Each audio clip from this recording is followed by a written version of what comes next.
السلام علیکم ورحمۃ اللہ وبرکاتہ۔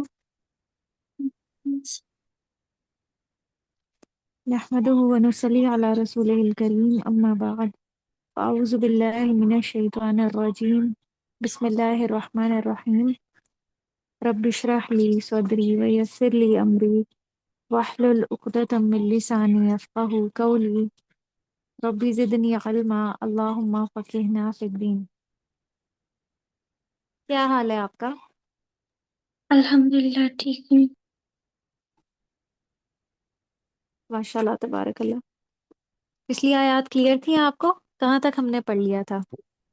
جی کلیئر تھی، 266 تک پڑھ لیا تھا۔ الحمد للہ۔ اور ان میں کیا بات ہو رہی تھی؟ کس حوالے سے ہو رہی تھی؟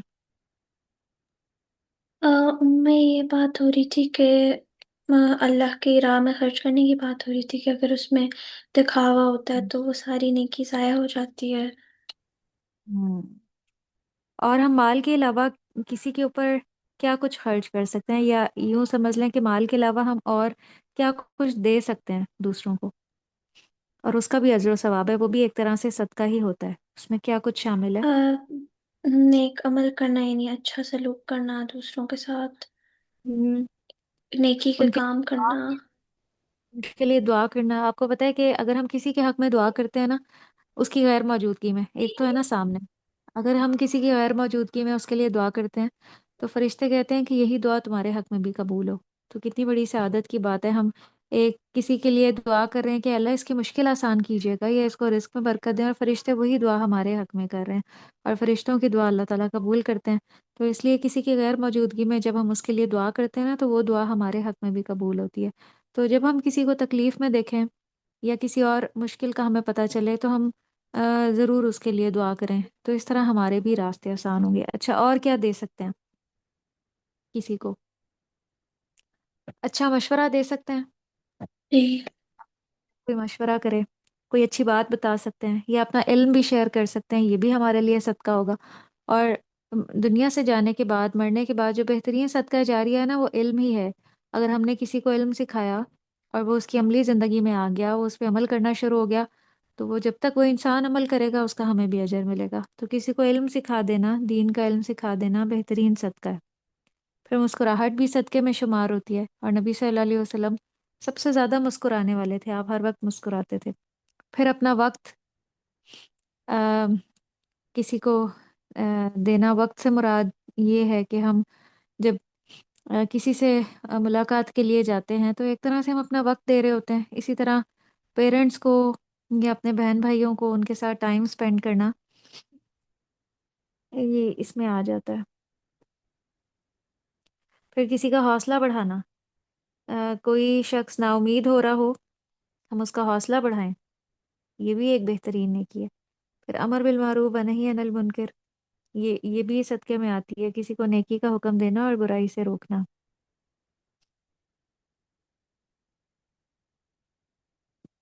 اسی طرح اور ہم کسی کو کیا دے سکتے ہیں؟ آم، کسی کو معاف کرنا، کسی کو عزت دینا، کسی کے لیے خوشی کا سبب بنا، اور راستے سے تکلیف دہ چیز کو ہٹا دینا بھی نیکی ہے۔ کوئی اچھی چیز لکھ کر کسی کے ساتھ شیئر کر دینا، جیسے موبائل وغیرہ پہ ہم کوئی اچھی بات سیکھتے ہیں اور ہم اس کو آگے اپنے گروپ میں شیئر کر دیتے ہیں یا اپنی کسی فرینڈ کے ساتھ شیئر کر دیتے ہیں، یہ بھی ہمارے لیے صدقہ ہوگا۔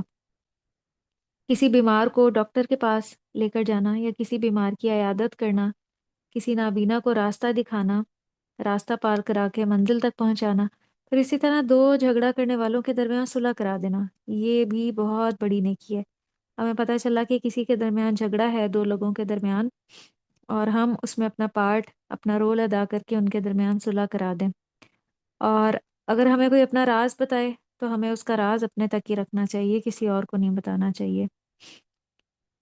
پھر اسی طرح کسی کو علم کے علاوہ کوئی ہنر سکھا دینا، کوئی بھی کوالٹی، جیسے آج کل آپ دیکھیں کئی طرح کے ہنر ہیں، مثلاً کون کون سے ہو سکتے ہیں؟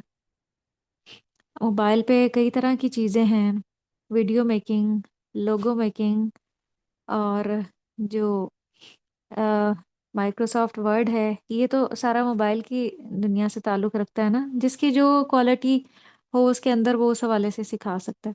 ہو سکتا ہے کسی کو ان چیزوں کا نہ پتا ہو، وہ سلائی بہت اچھا کرنا جانتی ہو یا کوکنگ بہت اچھا کر سکتی ہو، تو یہ بھی ایک ہنر ہے، یہ بھی سکھایا جا سکتا ہے. اس کو بھی اڈاپٹ کرنے سے کسی کو بہت زیادہ بینیفٹ مل سکتا ہے. یعنی ہر وہ کام جو کسی دوسرے انسان کے لیے بھلائی کا سبب ہو سکتا ہو، وہ نیکی شمار ہوگا، صدقہ شمار ہوگا. کسی کو لکھنا پڑھنا سکھا دیا جائے تو یہ بھی ایک نیکی ہوگی. تو اس لیے نیکی کے مواقع کم نہیں ہیں اگر ہم کرنے والے بنیں. تو انفاق میں یہ سب کچھ آ جاتا ہے.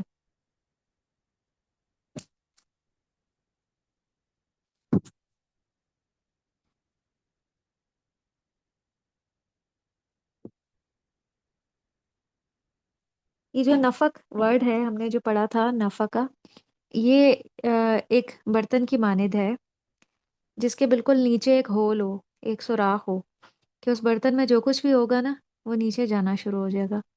اسی طرح انفاق جو ہے، جب انفاق کیا جاتا ہے تو جو کچھ بھی ہمارے پاس ہو وہ دوسرے کے پاس اس سوراخ، اس ہول کے ذریعے وہ چیز ہماری ذات سے الگ ہو کے دوسرے کی طرف منتقل ہونا شروع ہو جاتی ہے.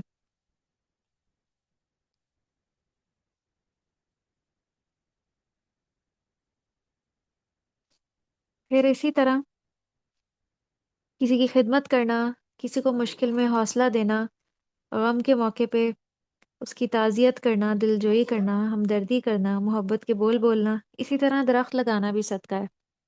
ایک درخت کتنے ایئرز میں جا کے گرو کرتا ہے؟ آپ کو ہم آئیڈیا ہے؟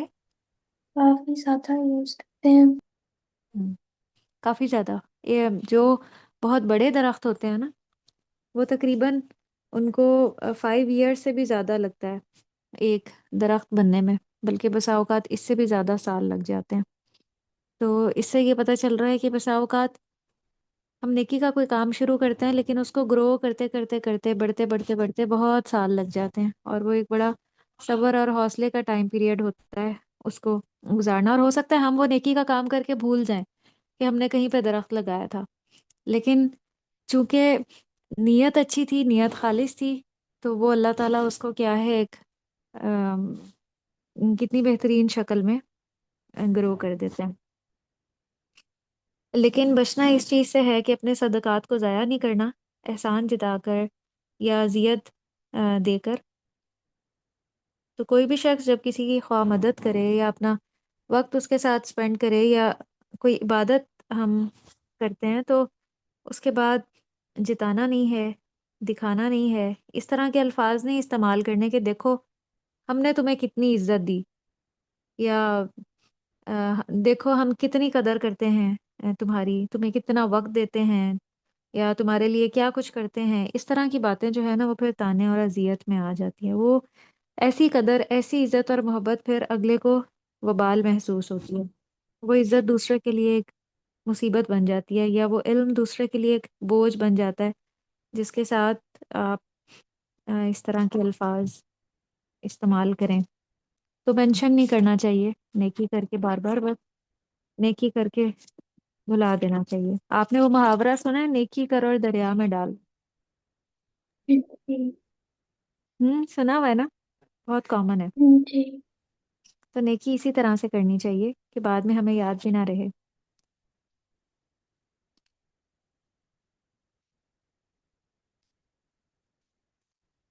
اور پیچھے باغ کے جلنے کی بات ہو رہی تھی، ہم نے پڑھا نا.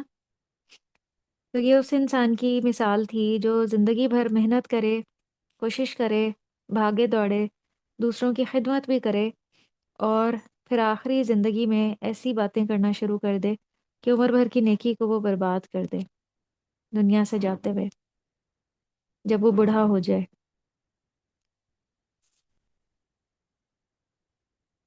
تو وہ پھر اس کے لیے بہت تکلیف دہ ہوگا. بہت سے لوگوں کا اسی طرح کا رویہ ہوتا ہے کہ وہ سال ہر سال نیکیاں کرتے رہتے ہیں اور ایک اپنے لیے سرسبز باغ لگا لیتے ہیں.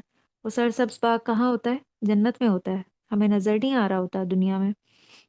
تو لیکن جب وہ بڑھاپے کے قریب پہنچتے ہیں تو کیا ہے، اپنا رویہ وہ تبدیل کر لیتے ہیں، دین سے دور ہو جاتے ہیں، دوسروں کو تانے دینا شروع کر دیتے ہیں، دوسروں کا دل دکھانا شروع کر دیتے ہیں۔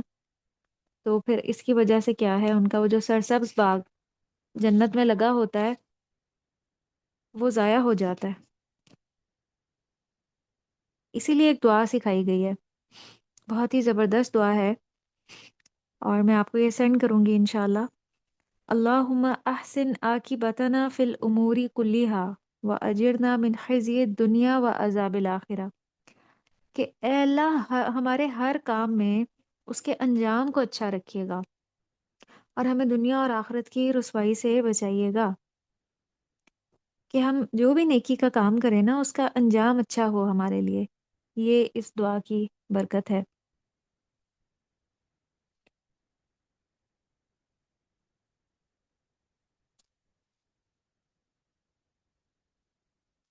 اچھا، یہاں پہ ایک اور بات بھی میں آپ کو بتا دوں کہ ہم پریشان تب ہوتے ہیں جب کوئی انسان کسی کے ساتھ بہت اچھا کر رہا ہوتا ہے، بہت نیکی کا معاملہ کر رہا ہوتا ہے، مدد کر رہا ہوتا ہے، اور وہ پھر اس انسان سے ہی ریوارڈ چاہنا شروع کر دیتا ہے، کہ اس کو کچھ شکریہ کے الفاظ جواب میں ملیں، رسپیکٹ ملے، یا اس کو بھی جواب میں اسی قسم کی چیزیں ملیں۔ ایسا ہوتا ہے نا، بہت سے لوگوں کو آپ نے کہتے ہوئے دیکھا ہوگا کہ ہم تو بہت اچھے ہیں ان کے ساتھ، لیکن وہ ایسا نہیں کرتے ہمارے ساتھ۔ آپ نے اس طرح کے جملے سنے ہوں گے۔ جی تو اس کا کیا مطلب ہے کہ ہم سیکنڈ پرسن سے بھی اسی طرح کا ریوارڈ چاہ رہے ہیں، تو یہ نیکی نہیں ہے۔ لوگوں پہ یا بندوں پہ ہمیں بھروسہ نہیں کرنا چاہیے۔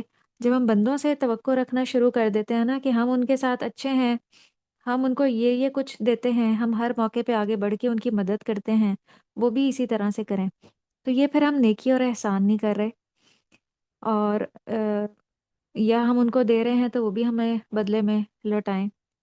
ایسے میں انسان پھر ڈپریشن میں مبتلا ہونا شروع ہو جاتا ہے، پھر وہ شکوے شکایات کرنا شروع ہو جاتا ہے، یا دل میں کوڑنا شروع کر دیتا ہے۔ اور تو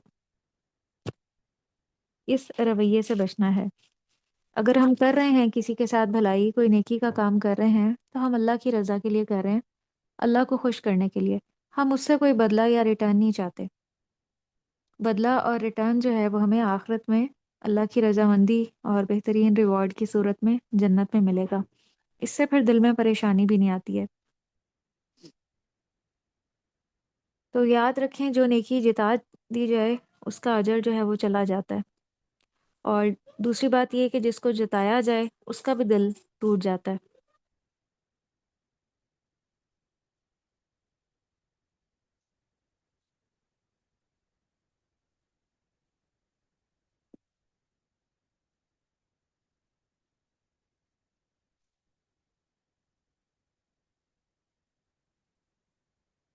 آج ہمارا آیت نمبر 267 سے ہے۔ جی 267 یہ کہہ رہی ہے،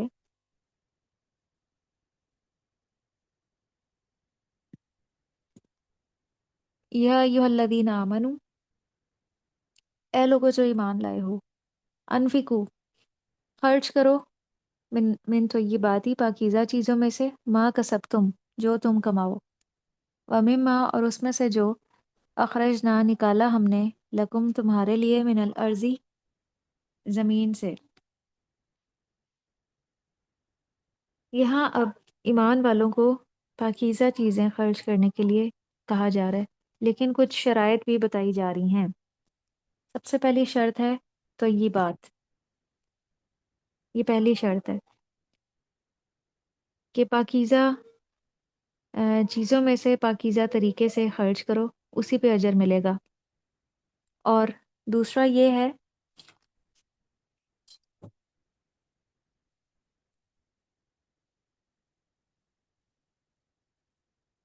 دوسری چیز یہ ہے کہ وہ مال اچھا بھی ہو، کوئی بے وقت، گھٹیا اور نکمی چیز نہ ہو، اور ریاکاری سے بھی پاک ہو، اور وہ حرام چیز بھی نہ ہو۔ کسب تم کہتے ہیں ہاتھ کی کمائی کو، مثلاً اگر کوئی جاب کرتا ہے تو اپنی پے میں سے اگر کوئی بزنس کرتا ہے تو اموال تجارت میں سے، اور تیسرا اس میں یہ بھی آ جاتا ہے کہ اگر کوئی زراعت وغیرہ کرتا ہے، تجارت وغیرہ کرتا ہے، زمین کی اگائی ہوئی چیزیں، تو اس میں سے بھی دیا جا سکتا ہے، یعنی زمین کی پیداوار میں سے۔ یہ جو ہے نا وَمِمَّا أَخْرَجْنَا لَكُم مِّنَ الْأَرْضِ، تو اس سے یہی مراد ہے، جو تجارت کے ذریعے سے مال کمایا جائے۔ لیکن ولا تیم تیممو، نہ تم ارادہ کرو الخبیثہ، ناپاک کا، منہو، اس میں سے، تنفقون، تم خرچ کرتے ہو،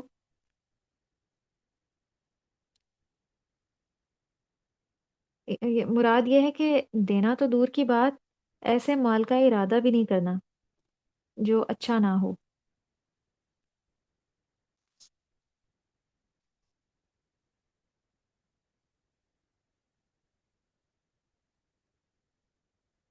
ایک حدیث سے ہمیں پتہ چلتا ہے کہ اللہ سبحانہ و تعالیٰ پاک ہیں اور وہ پاک چیز کو ہی قبول کرتے ہیں۔ ناپاک چیزیں، خواہ وہ ظاہری طور پہ ناپاک ہوں یا معنوی طور پہ ناپاک ہوں۔ ظاہری طور پہ ناپاک سے مراد ہے جیسے حرام چیز ہے، اس کو خرچ نہیں کیا جا سکتا۔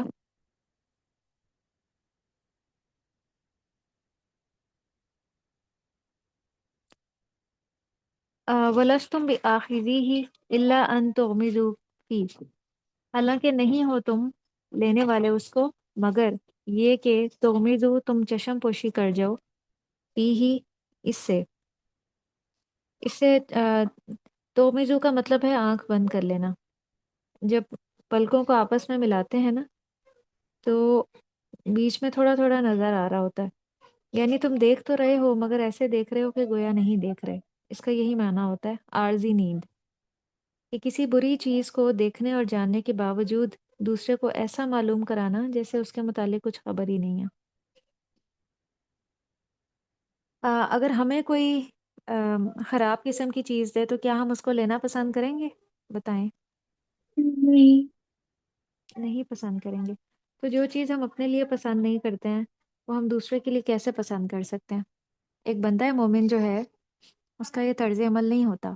وہ جب کسی دوسرے کو کوئی چیز دینے لگتا ہے تو وہ پہلے اپنے اوپر رکھ کے سوچتا ہے کہ کیا یہ چیز مجھے اپنے لیے پسند ہے؟ کیا یہ ڈریس مجھے اپنے پہننے کے لیے پسند ہے؟ کیا یہ کھانا مجھے اپنے کھانے کے لیے پسند ہے؟ تو اگر ہم اپنے اوپر رکھ کے سوچیں گے نا تو ہمیں بہت آسانی سے پتہ چل جائے گا کہ وہ چیز کیسی ہے۔ تو یہاں پہ یہی مراد ہے کہ بالکل ردی قسم کی چیزیں نہ ہوں کہ جنہیں دوسرا استعمال بھی نہ کر سکے۔ عالمو، اور جان لو، ان اللہ، بے شک اللہ، غنی، بے نیاز ہے، حمید، اپنی ذات میں تعریف والا ہے۔ یعنی اللہ تعالیٰ کو ہمارے صدقات کی بالکل بھی کوئی ضرورت نہیں ہے۔ ہم صدقات کر کے اللہ تعالیٰ پہ کوئی احسان نہیں کر رہے، وہ تو اپنی ذات میں آپ محمود ہے۔ ہر قسم کے خزانے اللہ سبحانہ و تعالیٰ کی ملکیت میں ہیں اور وہ تو سب کو کھلا بھی رہے ہیں۔ ہمارے صدقات کی اصل میں ہمیں ہی ضرورت ہے۔ ہمارے صدقات کے ذریعے ہمارے ہی درجات بلند ہوتے ہیں، ہماری ہی نیکیوں میں اضافہ ہوتا ہے، ہماری ہی بہت سی مشکلات اللہ سبحانہ و تعالیٰ ٹال دیتے ہیں، بہت سی تکالیف ہم سے دور کر دیتے ہیں۔ تو صدقات کا اور خیرات کا ہمیں ہی فائدہ پہنچتا ہے۔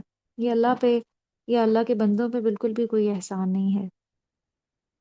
اگر ہمیں اللہ نے توفیق دے دی ہے، ہم ایسے گھرانے میں پیدا ہو گئے ہیں کہ ہم صاحب حیثیت ہیں، تو اس میں ہمارا کیا کمال ہے؟ ہم کسی ایسے گھرانے میں بھی پیدا ہو سکتے تھے جو غریب گھرانہ ہو سکتا تھا، ایسا ہے کہ نہیں ہے؟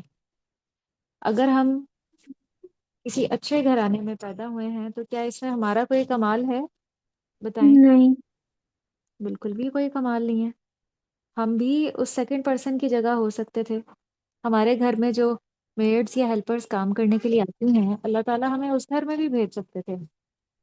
تو یہ اللہ تعالیٰ کا ہمارے اوپر احسان ہے کہ اللہ نے ہمیں صاحب حیثیت بنایا ہے، تو اس لیے ہمیں اللہ کے بندوں کو بھی کمتر نہیں سمجھنا چاہیے۔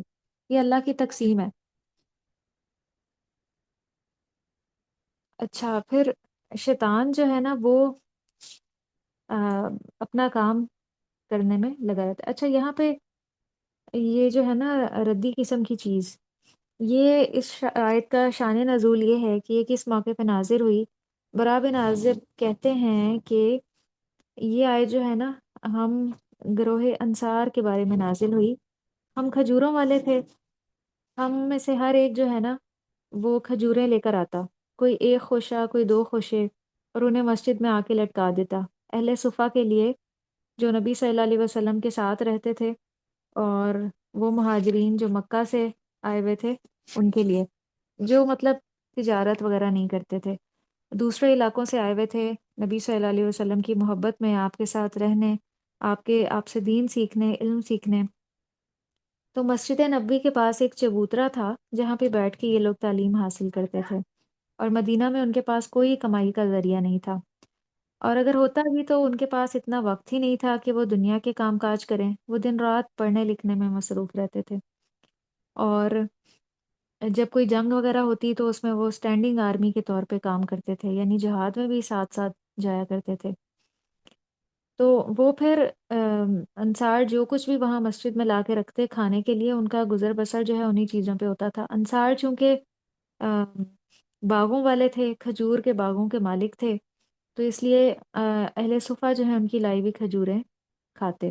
کچھ لوگ تو عمدہ کھجوریں لا کے لٹکاتے، لیکن کچھ جو ہے وہ نکمی، ردی اور بیکار جو ہے وہ چیزیں لا کر چھوڑ دیتے، تو اس پر یہ آیت جو ہے وہ نازل ہوئی کہ اللہ کے راستے میں بیکار اور ردی چیز جو ہے وہ خرچ نہ کرو، کہ تم اللہ کے راستے میں نکلے ہوئے لوگوں کو، دین کی خدمت کرنے والوں کو، جہاد کرنے والوں کو، علم حاصل کرنے والوں کو بیکار چیزیں دو، جو دین کی خاطر اپنا سب کچھ چھوڑ کے آئے ہیں، ان کی خدمت تم ردی چیزوں سے کرو، جبکہ تم خود اس کو لینے والے نہ تھے۔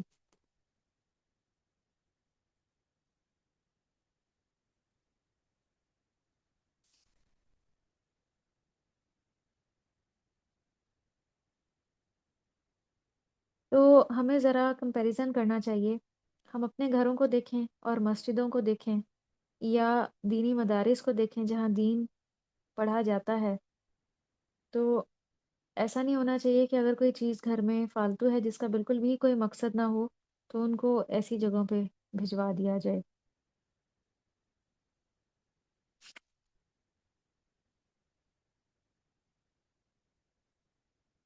یعنی ایسا فرنیچر نہیں ہونا چاہیے جس کو گھن لگی ہوئی ہو، ٹوٹا پھوٹا ہو، یا بہت میلا کچیلا ہو، جس کی گھر میں بالکل بھی کوئی ویلیو یا کام نہ ہو، تو وہ اٹھا کے دینی مدارس میں دے دیا جائے۔ تو ایسا نہیں، ایسا طرز عمل نہیں کرنا چاہیے۔ اور اللہ اس آیت میں یہ فرما رہے ہیں کہ ردی چیزوں کا خیال بھی نہ لاؤ کہ تم انہیں دین کے راستے کے لیے یا اللہ کے راستے کے لیے دو۔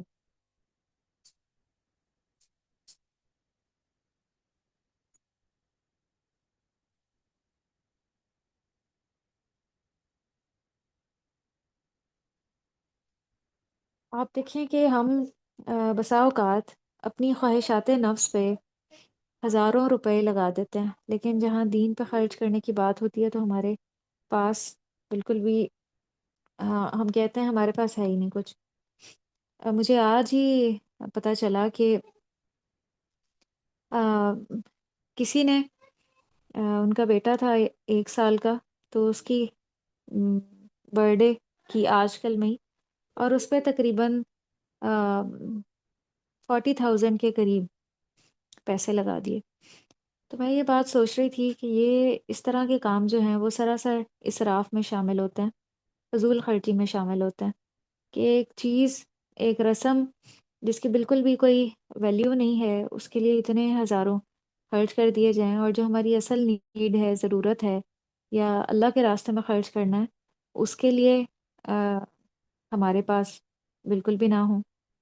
تو کیا آپ کو ایسی مثالیں نظر آتی ہیں اپنے ارد گرد؟ جی ہوں۔ اور اسلام آباد جیسا سٹی جو ہے، وہاں پہ تو آ، جو کہہ لیں کہ پرائسز ہیں ہر چیز کی وہ ڈبل ہیں ایک عام سٹی سے، جیسے ایک رحیمیہ خان سٹی ہے جس سٹی سے میرا تعلق ہے، تو یہاں کا اگر کمپیریزن کیا جائے ہوٹلز وغیرہ کا اور اگر اسلام آباد کا، یعنی رحیمیہ خان میں اگر ایک پارٹی وغیرہ میں 40,000 خرچ آ رہا ہے، تو ہو سکتا ہے یہی اگر اسلام آباد جیسے سٹی میں ہو تو وہاں پہ 80,000 آپ کو اسپینڈ کرنا پڑے، اور پھر آپ وہ ریلیونٹ اپنا فنکشن پرفارم کر سکیں، یعنی اتنا ڈفرینس ہے۔ تو ہر علاقہ جو ہے اس کے ریٹس اپنے ہوتے ہیں، اپنے حساب سے ہوتے ہیں۔ تو اگلی آیت میں شیطان کا ہی ذکر ہے۔ شیطان جو ہے نا وہ انسان کو اسی طرح کے راستے دکھاتا اور سجھاتا ہے، یعنی خواہشات نفس پہ تو خوب خوب خرچ کرواتا ہے، لیکن جہاں اللہ کے راستے میں خرچ کرنے کی بات ہوتی ہے تو وہاں وہ فقر اور محتاجی سے ڈراتا ہے۔ اسی لیے اگلی آیت کیا کہہ رہی ہے کہ الشیطان یعدکم الفقر، شیطان وعدہ کرتا ہے تم سے محتاجی کا، وَیَأْمُرُکم بالفحشاء، اور حکم دیتا ہے تمہیں بے حیائی کا۔ شیطان فقر کا وعدہ کرتا ہے، یعنی ڈراتا ہے، دھمکاتا ہے محتاجی سے، ناداری سے، مفلسی سے، اور فحشاء کا حکم دیتا ہے۔ فحشاء ہوتی ہے کھلی بے حیائی اور بدکاری۔ قرآن میں زنا وغیرہ کے لیے یہ لفظ استعمال ہوا ہے۔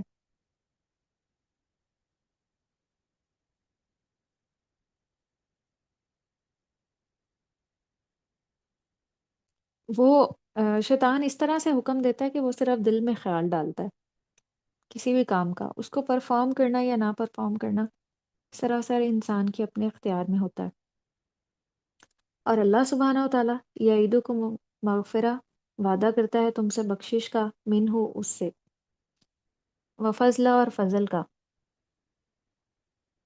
تو خرچ کرنے کی دو قسمیں ہوتی ہیں، آپ انہیں نوٹ کر لیں۔ ایک ہوتا ہے اللہ کے راستے میں خرچ کرنا، اور دوسرا ہوتا ہے شیطان کے راستے میں خرچ کرنا۔ یہ دو راستے ہیں خرچ کرنے کے۔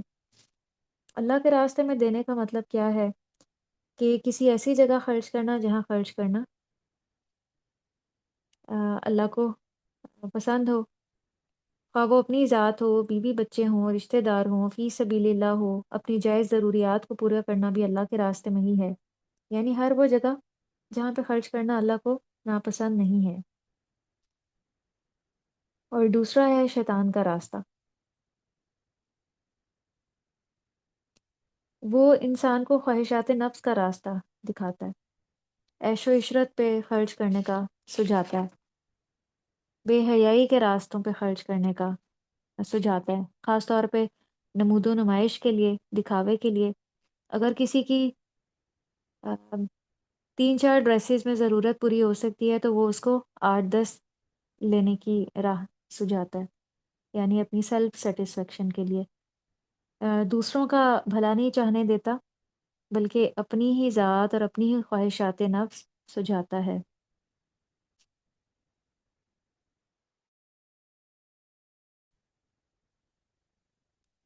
اس کے برعکس جو مومن ہے نا، اس کے مقاصد بلند ہوتے ہیں۔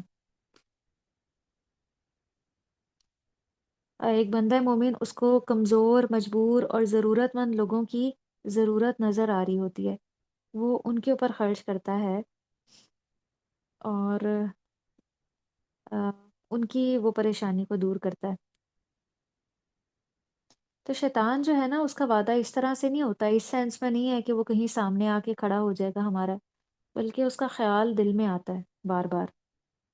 کئی بار پریشان کن خیالات اور وسوسے آتے ہیں، اور لاسٹ سیشن میں ہم نے شیطان کے شر سے بچنے کے لیے دعائیں پڑھی تھی نا، جی 3 دعائیں تھیں۔ اعوذ باللہ من شر شیطانی، اس طرح کی 3 دعائیں تھیں۔ اعوذ باللہ السمیع العلیم من الشیطان الرجیم من ہمزہ ونفخہ ونفثہ، کہ اللہ میں شیطانی وسوسوں سے آپ کی پناہ مانگتی ہوں، کیونکہ وہ فوراً دل میں خیال ڈالتا ہے۔ جب بھی ہم اللہ کے راستے میں خرچ کرنے لگتے ہیں نا، وہ فوراً دل میں خیال ڈالتا ہے کہ ابھی تو تمہاری بھی یہ اور یہ ضرورت ہے، یعنی خوف ڈالتا ہے کہ تم خود ضرورت مند ہو جاؤ گے، تمہارا کیا بنے گا۔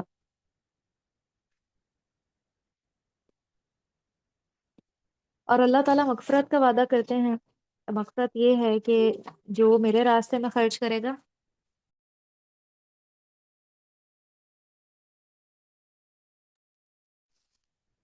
اللہ کا وعدہ یہ ہے کہ جو میرے راستے میں خرچ کرے گا میں اس کی خطائیں معاف کر دوں گا، اور اللہ کے راستے میں خرچ کرنا انسان کے گناہوں کی معافی کا ذریعہ بنتا ہے۔ اور اللہ تعالیٰ یہ بھی وعدہ کرتے ہیں کہ آج تم اللہ کے راستے میں دو گے تو کل یہی اس سے زیادہ تمہیں ملے گا، کئی گنا بڑھ کے۔ قرآن میں ایک جگہ ہے، وَمَا أَنفَقْتُم مِّن شَيْءٍ فَهُوَ يَخْلُفُ، جو بھی تم خرچ کرو گے وہ دوبارہ اس کے سامنے لے آیا جائے گا۔ اور نبی صلی اللہ علیہ وسلم نے قسم کھا کے ایک موقع پہ فرمایا تھا کہ صدقہ کرنے سے مال کم نہیں ہوتا۔ تو اس آیت کی روشنی میں ہمیں اپنے طرز عمل کا جائزہ لینا ہے۔ تو ہم دیکھیں ہماری سوسائٹی میں ایسی کون کون سی جگہ ہیں جہاں پہ شیطان خرچ کرنے کے حوالے سے بندے کو سجاتا ہے۔ جیسے بہت سے لوگوں کو جو خوبصورت لگنے کا خیال ہے، اس میں پھر آپ دیکھیں کہ کتنے آ، آ، خرچ کیے جاتے ہیں اپنی ظاہری خوبصورتی کے لیے۔ اور کئی بار لباس اس طرح کا ہوتا ہے جو شیطان کا سجایا ہوا ہوتا ہے، بالکل سی تھرو ہوتا ہے، جس میں سے بدن بھی نظر آ رہا ہوتا ہے، اور ایسے لباس میں تو نماز بھی نہیں پڑھی جا سکتی۔ پھر شادیوں کے موقع پہ جو لباس پہنے جاتے ہیں اس میں لاکھوں خرچ کر دیا جاتا ہے، اور بہت وہ اس طرح کے ہوتے ہیں کہ اس میں پوری طرح بدن بھی کور نہیں ہوتا۔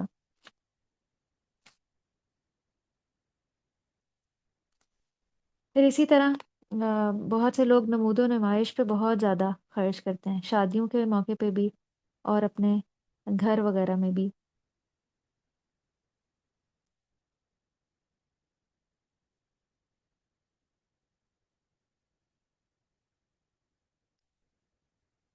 پھر بہت سے لوگ کاسمیٹک سرجری کرواتے ہیں، آپ نے اس کا نام سنا ہے کاسمیٹک سرجری؟ اور اس پہ لاکھوں روپے خرچ کیے جاتے ہیں۔ جی ہوں تو یہ سارے کے سارے جو ہے نا وہ شیطان کے دکھائے ہوئے راستے ہیں۔ اللہ کی تخلیق میں تبدیلی کرنا بہت بڑا گناہ ہے، بہت بڑا گناہ، کہ اللہ تعالیٰ نے ہمارا فیس جس طرح کا بنا دیا ہے اس میں ہم کچھ چینجنگز چاہیں کہ اچھا میرے لپس ایسے نہیں ہونے چاہیے تھے، میرا نوز ایسے نہیں ہونا چاہیے تھا، اور اس کے لیے باقاعدہ سرجریز کروائی جائیں اور لاکھوں روپے خرچ کیے جائیں۔ اور اس طرح کی چیزوں کے نقصانات اور سائیڈ ایفیکٹس بھی بہت زیادہ ہیں جو وقت گزرنے کے ساتھ ساتھ پتہ چلتے ہیں۔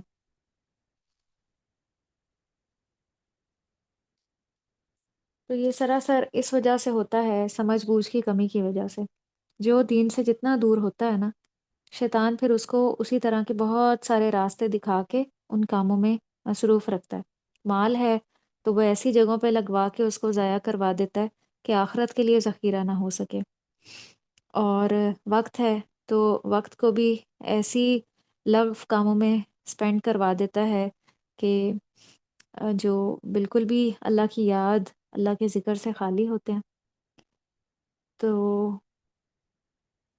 اللہ سبحانہ و تعالی ہمیں اس سے محفوظ رکھے۔ میں چاہوں گی کہ آپ اس آیت کا ترجمہ یاد کریں، بے شک ابھی یاد کر لیں اس کو، 2 3 بار آپ ریوائز کریں اور پھر مجھے سنا دیں۔ الشیطان یعدکم الفقر، اس کو آپ 2 3 بار پڑھیں اور پھر مجھے سنائیں۔ الشیطان، شیطان، یعدکم، وعدہ کرتا ہے تم سے، کم ضمیر کا مطلب ہے تم سے، الفقرہ محتاجی کا، ویأمرکم، اور یہ فعل ہے، حکم دیتا ہے کم تم کو، بالفحشائی، بے حیائی کا، واللہ، اور اللہ، یعیدکم، یعیدو، وعدہ کرتا ہے کم تم سے، مغفرتاً، مغفرت کا، منہ، اس سے، وفضلاً، فضل کا۔ یہ دونوں مفعول ہیں اسی لیے یہ منصوب ہمیں نظر آ رہے ہیں، اور مفعول کے ساتھ جب ترجمہ کیا جاتا ہے تو کا بھی مینشن ہوتا ہے، یعنی بخشش کا، فضل کا۔ واللہ، اور اللہ، واسع، وسعت والا ہے، علیم، جاننے والا ہے۔ پڑھیں اس کو آپ 1 2 بار دیکھ کے۔